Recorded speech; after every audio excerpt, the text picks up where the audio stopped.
They called him Aniya karon ang gahom sa pulong sa Diyos nga naglihok, sukad pa sa pagkatukod sa kalibutan. Gahom nga nagasulbad sa nagalinlaing matang sa problema sa kinabuhi sa tao. He bled. Nagsumpay sa nabugto nga kadugtungan sa matag higala bisan diha sa sulod sa panimalay. Naghatag og paulay niadto mga kapuyan o nagahatag og nagawasan niadtong ipang hasol sa gahom sa kabitnit. Kay mao kini ang pulong sa Dios nga nagalihok. Bisan gani ang pagbuhat sa tibok kabuhatan. Sumala sa Hebrehanon 11:3. Nahimo ang tanang mabutan pinaagi sa pulong sa Dios. Dunay gisulti ni Apostol Pablo sa Roma 15:4. Bisan unsay gisulat kaniadto, gisulat kini alang sa atong pagtuon, aron pinaagi sa pailob ug paglipay gikan sa mga kasulatan, makabaton unta kitag paglaom. Atong ipadayon ang atong pagtuon sa pulong sa Dios alang sa ikabulahan sa atong matag kinabuhi. Apan sa dili pa kita mo padayon ini, niya kita sa pagpaminaw sa mensahe nini nga aw.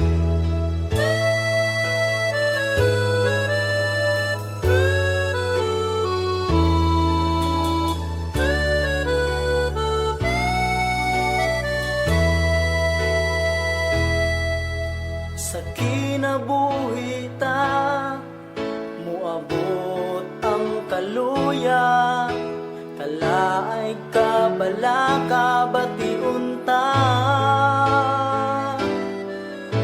Usahay manghupaw ta, tungod sa pagduha-duha, ug mahikalimot nga anaa siya. Samtang may kinabuhi pa, may esperanza. Tungod kay buhi siya, may esperanza. Pagdayog pagsimba, padayon unta, sa Jesus ang atong esperanza.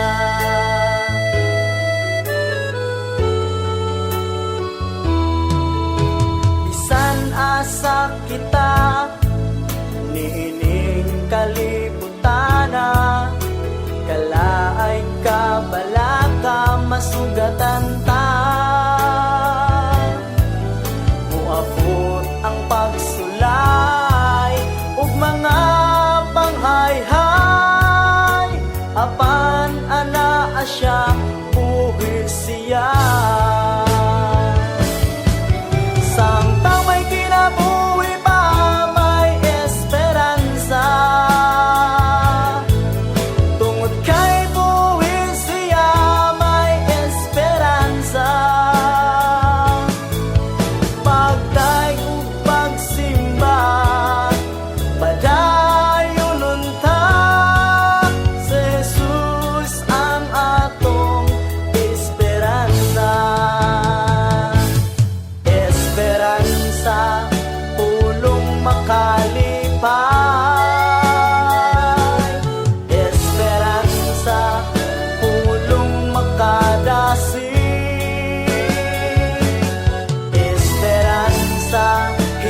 Maayong buntag sa tanan akong mga kaigsuonan o kahigalaan nga nagapaminaw ni ini nga tingog, kini ang inyong higala og igsuon diha sa ngalan sa atong buhi nga Dios nga mao si Ginoong Hesukristo. Joy Pilais Valiwald. Salamat sa atong buhi nga Dios nga sa makausa gitugutan na usab kita nga makadangat nining adlaw alang sa pagtuon sa iyang mga pulong. Salamat sa inyong panahon usab ug ang Ginoo nahimuot nga nagsudong kaninyo sa inyong paghatag og higayon alang sa pagpaminaw sa iyang mga pulong. Dalaygon ang ngalan sa atong buhi nga Dios.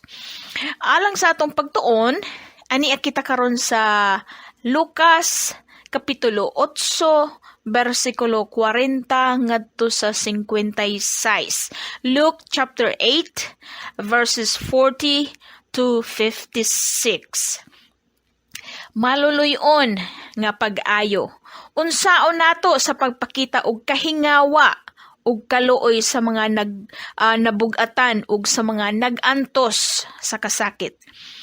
Dinhi sa atong teksto karon, ang atong pagaisgutan dinhi mao ang pag-ayo ni Ginoong Hesus sa duha ka masakiton. Og manghinaot ako nga makakat-on usab kita og mga pagtulon-an gikan dinhi sa atong teksto karon. Og kung maghisgot kita og masakiton, ang naa sa atong hunahuna mao ang kwarta, doktor, tambal ug hospital. Ug apil na ang oras ug panahon nga atong igugol sa doktor o hospital. Apan sa pinakakaraan nga panahon, dili pa uso ang hospital kaniadto.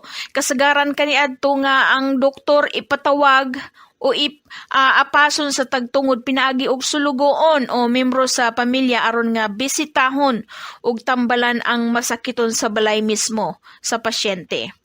Ug alang sa gamay nato nga kasayuran, ang pinakauna nga hospital nga para sa publiko ug alang sa kadaghanan namugna kini sa dugay na nga mga panahon pinaagi sa grupo sa mga dato nga mga Kristohanon sa una nga adunay kaluoy sa mga masakiton nga mga ilo, mga pobre ug mga makaluluoy ug apil na ang mga tigulang na. Ang usa sa pinakaunang hospital kaniadto natukod didto sa Constantinople nga mao ang Istanbul, Turkey karon. Ug ang usa pod ka hospital natukod pod sa Cappadocia sa Turkey usab. Ug human ni ana midaghan ang mga hospitals ug milaganap ngadto sa imperyo sa Roma ug imperyo sa Persia nga mao ang Iran karon. Ang pinakasubo lang nga mahuna-huna nato nga pwede usab nga mahitabo kini nimo og kanako nga og kung masakit ka karon dinhi sa atong nasod nga dili ka dawaton sa hospital kung wala kay kwarta. Ug kung kulang usab ang imong pambayad, dili pod kanila papaulion o pagawson sa hospital ug mao nga mudako pod ang imong bayro nun. Kini nga pamaagi nila karon, wala kini mahiuyon sa pinakaunang motibo sa mga Kristohanon sa unang panahon nga nagmugna sa pinakaunang hospital alang sa katawhan. Ang motibo sa unang mga Kristohanon kaniadto nga nagmugna sa unang hospital mao ang pagtabang sa mga tao.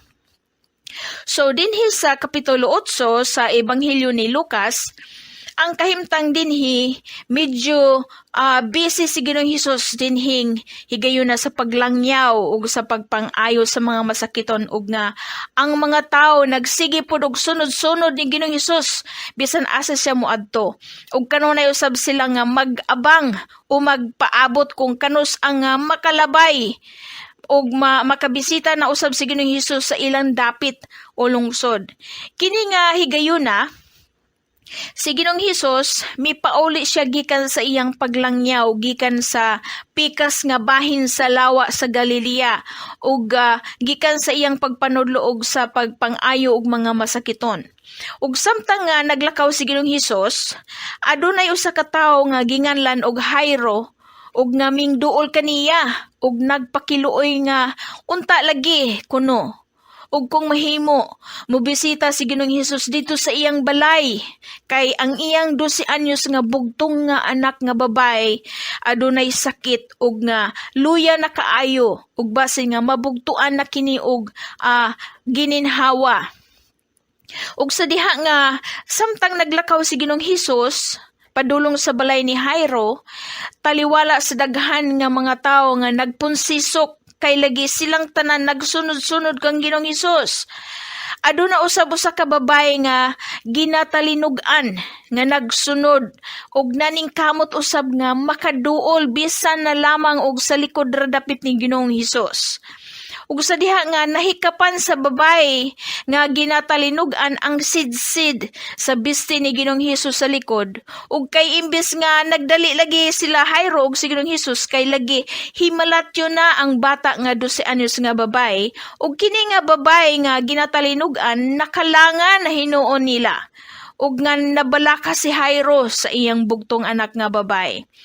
Atong basahon kini sugod dinhi sa bersikulo 40 nga nagaingon, ug sa mipauli si Hesus, ang panon sa katawhan midawat kaniya, kay silang tanan na naghulat kaniya. Ug ania karon, may miabot nga usa ka tawo nga ginganlan si Jairo, ug siya usa ka punuan sa sinagoga, ug siya mihapa sa tiilan ni Hesus ug nagpakiluoy kaniya nga muadto siya sa iyang balay. Bersikulo 42. Kay siya may bugtong anak nga babae nga may napulo og 2 ka tuig nga panuigon ug kini himalatyon. Apan sa naglakat siya, ang mga panon sa katawhan mipiit kaniya. Ug usa ka babae nga ginatalinugan sulod sa napulo og 2 ka tuig nga naghurot sa tanan niyang kabuhian sa pagbayad sa mga mananambal ug wala siya mamaayo ni bisan kinsa kanila, miduol sa likod niya ug mihikap sa sidsid sa iyang bisti ug gilayon mitang-on ang talinugo niya. Bersikulo 45. Ug miingon si Hesus, kinsa ang mihikap kanako? Ug sa na naglimod ang tanan miingon si Pedro ug sila nga diha uban kaniya, magtutudlo. Ginadot-dot ug ginapiit ka sa mga panon sa katawhan ug moingon ka kinsa ang mihikap kanako? Apan miingon si Hesus, may mihikap kanako kay hingmatngunan ko nga may gahom migula kanako. Maigsun kong higala, sumala sa atong gibasa, adunay tutulog ka mga tao dinhi nga atong tagaan og pagtagad. Ang unang tao, kini siya napuno og naputos sa kabalaka og kaguol. Mao kini siya si Jairo, ang amahan. Si Jairo napuno og naputos sa kabalaka tungod sa kahingawa sa sitwasyon sa iyang 12 anyos nga bugtong nga anak nga babae nga nagdungaw sa kamatayon. Tagsa-tagsa kanato, adunay moabot nga panahon nga mapuno kita sa kabalaka. Mahitungod man kini sa usa ka butang o sitwasyon o tao bahinon ka na o ato bahinon ka na pamilya o balatian bahinon ka na. Parehas kang Jairo nga kung aduna kita sa mga pagkabalaka alang sa membro sa tong pamilya nga adunay sakit o balatian nga nagkinahanglan og dinali ang tabang, mabalaka kita kung malangan ang maong tabang. Kay lagi makulbaan kita kay basin dili na makahulat ang atong pasyente.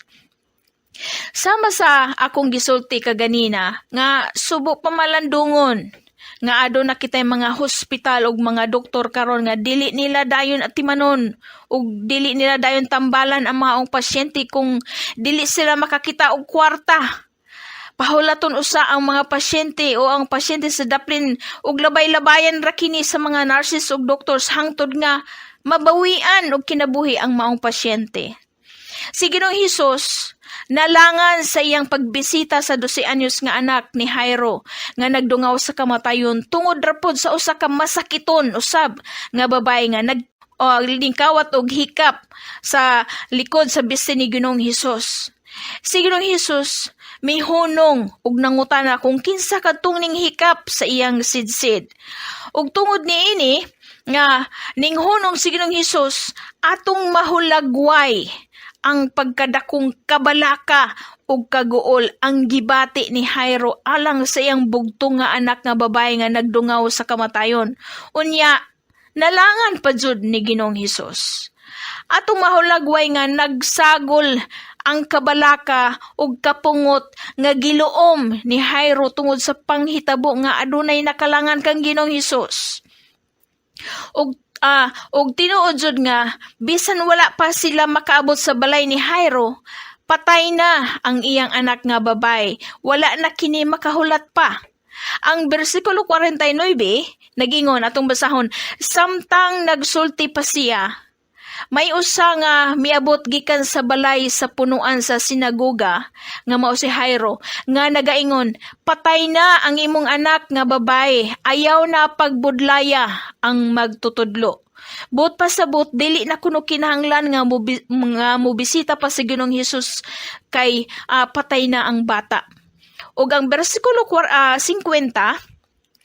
nagaingon, apan si Hesus sa pagkadungog niini mitubag kaniya, ayaw kahadlok, tumuo ka lamang ug maluwas siya. Maigsoon ko higala, may katuyuan ang paglangan-langan ni Ginoong Hesus ug mao nga aron ipakita niya ngadto sa mga katawhan ang gahom sa Dios Espiritu nga bisan og patay na ang bata nga babay, kaya ni Ginoong Hesus nga buhion.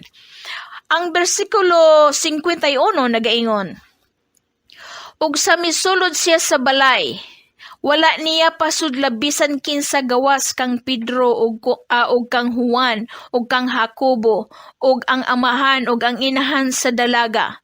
Apan si Hesus sa nagakupot kaniya sa kamot misangpit nga nagaingon, Inday, bumangon ka.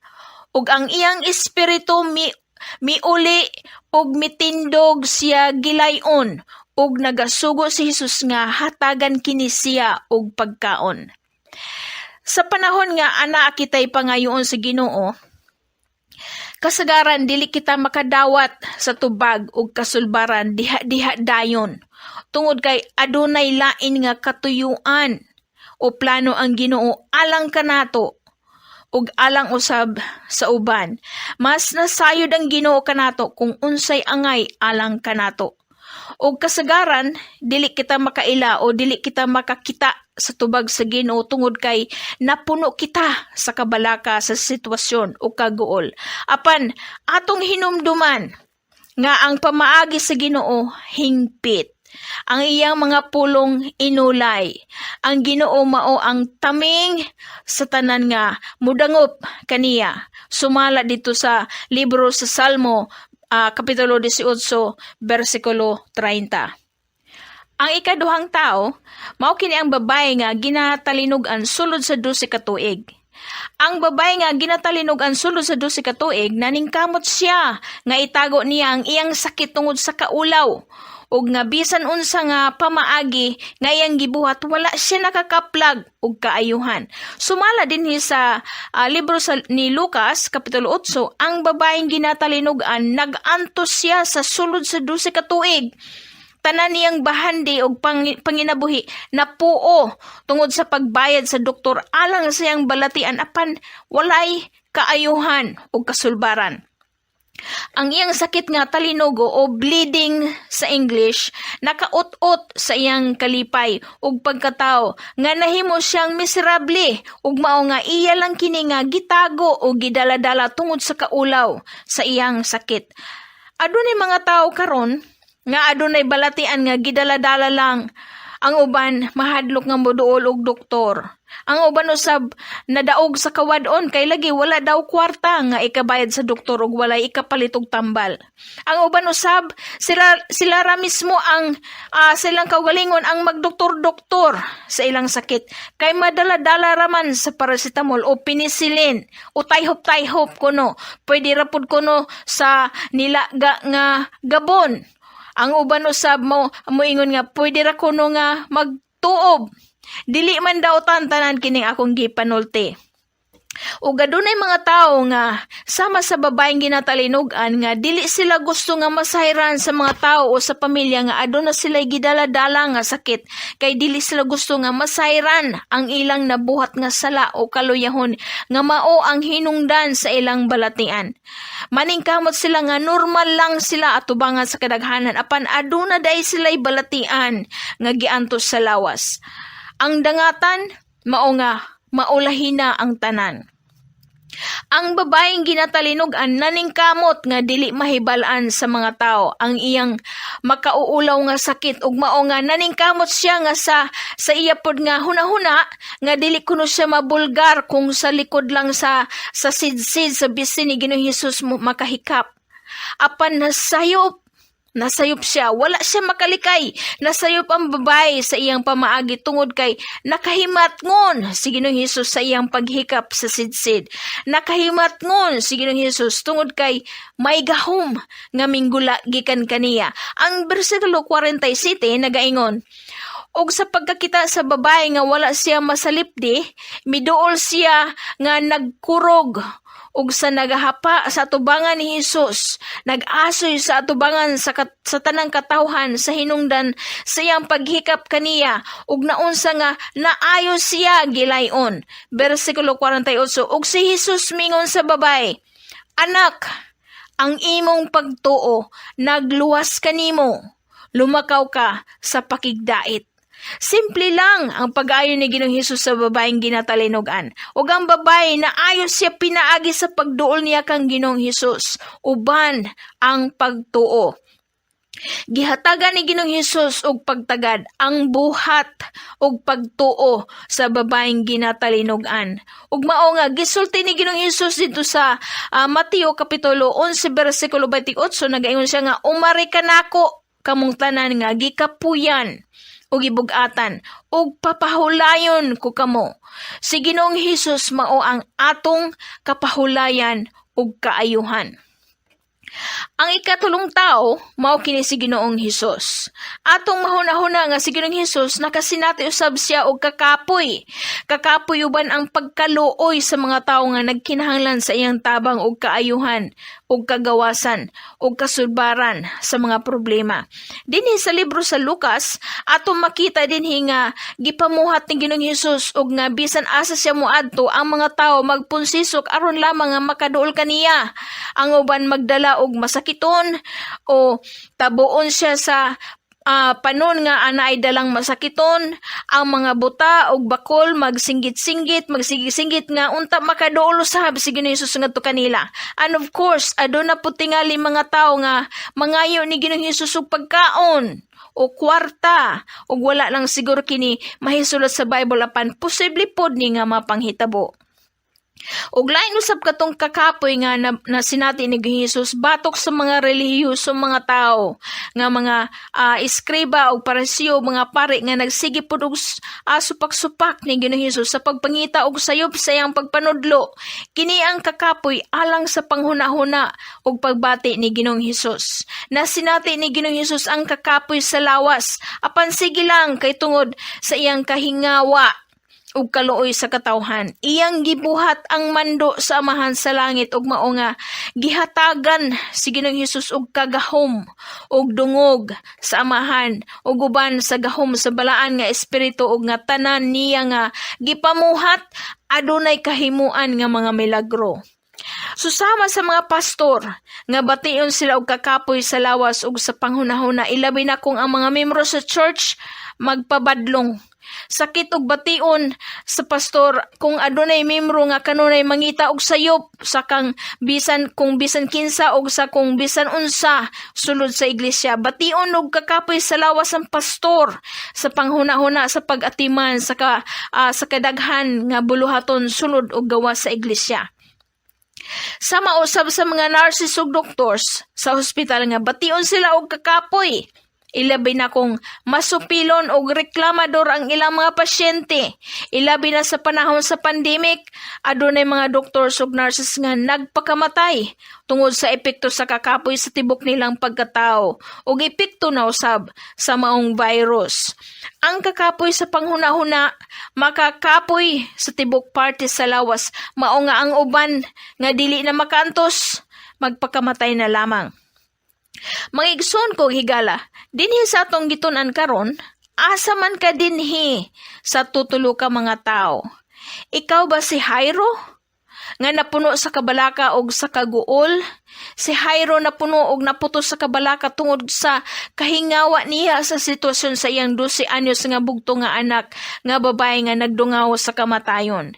Ikaw ba ang babaeng ginatalinugan nga adunay gidaladala nga kabugaton sa hilom tungod sa imong kaulaw sa sitwasyon nga nakaut-ut og sa imong kalipay na ut-ut pagkatao, nakaut-ut sa imong pagkatao nga nahimo ikaw nga nagantos? O ikaw ba hinuon si Ginoong Hesus nga napuno sa kahingawa sa kakapoy na gibati og kakapoy tungod sa kaluoy alang sa mga tawo nga nagantos ug nga nagkinahanglan og tabang? Ang kalibutan na puno sa mga nagkinahanglan og tabang sa lawas nun. Tabang sa material o sa espirituhanon. Wala ta masayod sa atong kaugalingon kung aduna ba kitay kusog nga arang ikahatag ngadto kanila. Adunay mga dato pero wala sila kasing-kasing sa paghatag. Adunay igo lang ang kahimtang pero mga maluluyon sa mga kabos ug sa mga nagkinahanglan. Si kinsa man ka ani nilang tulo. Apan atong hinumduman pag-utro ang gisulti ni Ginoong Hesus sa Mateo kapitulo 11 bersikulo 28 nagaingon si Ginoong Hesus, "Umari ka nako kamong tanan nga gikapuyan o gibugatan og papahulayon ko kamo." Nagaauhag si Ginoong Hesus kanato mga igsoon ug higala. Nagaauhag siya na nagingon siya, "Duol kamo kanako, kamo nga napuno sa kabalaka og kaguol. Duol kamo kanako, kamo nga adunay kahigawad, kahadlok ug kaulaw sa inyong kahuyangon ug kaalaot nga sitwasyon. Duol kamo kanako, kamo nga walay arang ikatupong sa ubang tao ug kamo nga adunay pagkinahanglan, kay papahulayon ko kamo." Kinahanglan nga moduol kita sa Ginoo. Si Ginoong Hesus lang ang atong tubag. Siya lang ang atong kagawasan. Siya ang atong kaayuhan. Dalaygon ang ngalan sa atong buhay nga Dios. Magampo kita. Maluluyon nga Amahan sa langit, sa ngalan nimo Ginoong Hesukristo, nasayod ikaw sa tagsa-tagsa sa among mga kinabuhi. Ug ikaw ra ang nasayod sa hingyap, sa kasing-kasing, sa mga kaigsuonan nagkahigalaan nga nagapaminaw ninintak na akaron. Ginoong Hesus, hatagi sila og kalinaw, hatagi sila og kalipay, kagawasan, kaharuhay ug kaayuhan. Ipasinati ngadto kanila ang imong bug-os nga paghigugma ug pag-atiman. In the mighty name of Jesus Christ. Salamat Ginoong Hesus. Salamat sa imong pagtubag. Salamat sa imong gamhanang mga higap ngadto kanila. Dalaygon ug gipasalamatan namo ikaw. Ang imong ngalan lamang mahimaya. Amen. Og amen. So turn your eyes upon Jesus. Look full in His wonderful face, and the things of earth will grow strangely dim in the light of His glory. Mga kaigalan o mga kaigsuonan, alang kaninyo nga walay higop pang kaibado, kung hain kita niini nga nagapagawas sa mensahe ang among dapit God's Miracle Revival Center, San Agustin, Tomas Opo, Saudi Leyte. nagabi-abi kami kanunay sa tanan nga muduol alang kanila nga dunay pagpanginahanglan labi na sa mga butang espirituhanon. Dugang paniana ang atong kinabuhi samtang nagpadayon pa usap. Ato kining paymuslan kay dunay mga maayong butang nga ato ng nasinati sa atong kinabuhi kung ato kining gipagawas nga nakaninyo sa mga butang nga gikinahanglan nga atong mabatunan dinhi sa atong gitanong nga kinabuhi. Maayong Salvation buntag to tell. Just turn your eyes upon Jesus. Look full in His wonderful face, and the things of earth will grow strangely dim in the light of His glory and grace.